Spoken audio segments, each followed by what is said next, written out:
Welcome to the Business English Podcast, the best place for non-native professionals to learn how to communicate clearly and confidently.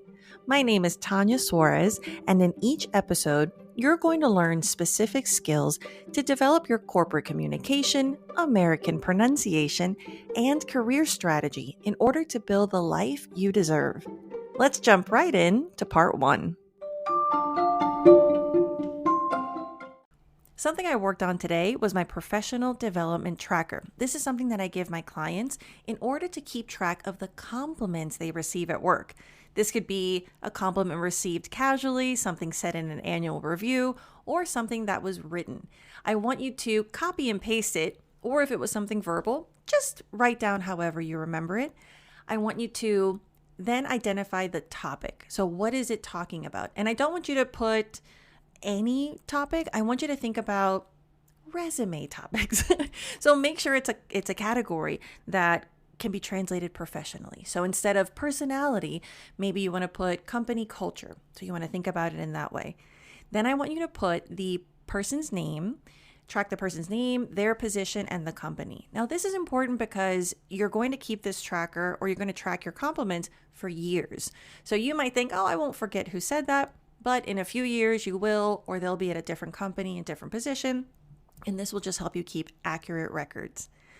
Now, the next part, this is where the gold is. So I want you to take a look at the compliment, and I want you to translate, pull out, what does that mean you did? What were they complimenting?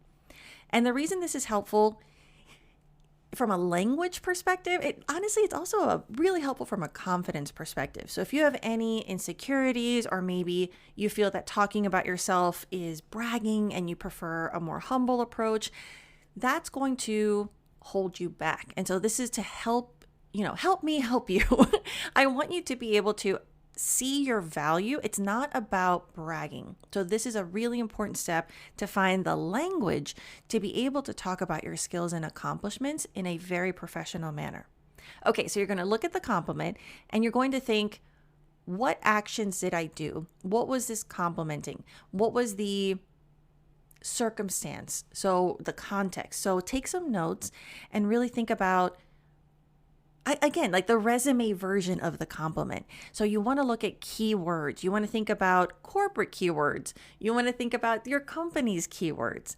And I would recommend maybe just like 1 or 3 very concise points. So you're going to keep track of that for the rest of your life. Keep it on one Excel spreadsheet. I've made one, and you just put the columns and the categories. Try to revisit it once a week. Because what happens is you might get compliments and you'll forget about it, or you won't even register it as a compliment that's worth remembering. So by doing this activity, it's also gratitude. You really appreciate the people that give you compliments. Oh, by the way, even if you doubt how genuine the compliment is, it doesn't matter. It was given. I'm sure you deserve it. Write it down. Now, from the language perspective, this is really going to help you elevate your English, your corporate English. I want you to look up words if you don't know them. Look up action verbs. Find ways to articulate these takeaways, these actions that you did in a way that you can then practice.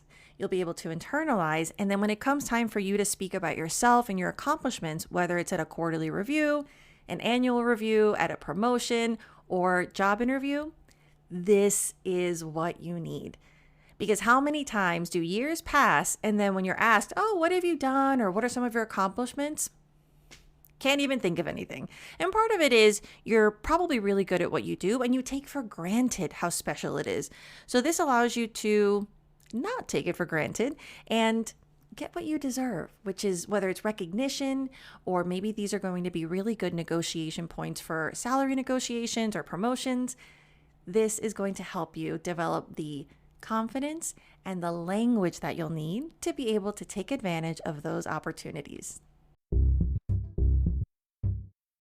A great way to get more English speaking practice is to start your own podcast. Spotify for Podcasters makes it so easy to record, edit, and distribute your podcast right from your phone or computer. So no matter what your setup is like, or how much experience you have or don't have, you can start creating today. Not only is it simple, it's totally free. I decided to start my podcast with Spotify, and it's helped me reach hundreds of thousands of people. So download the Spotify for Podcasters app or go to spotify.com/podcasters to get started. For more business English resources like articles, videos, courses, and one-to-one coaching with me, head over to TanyaSuarez.com.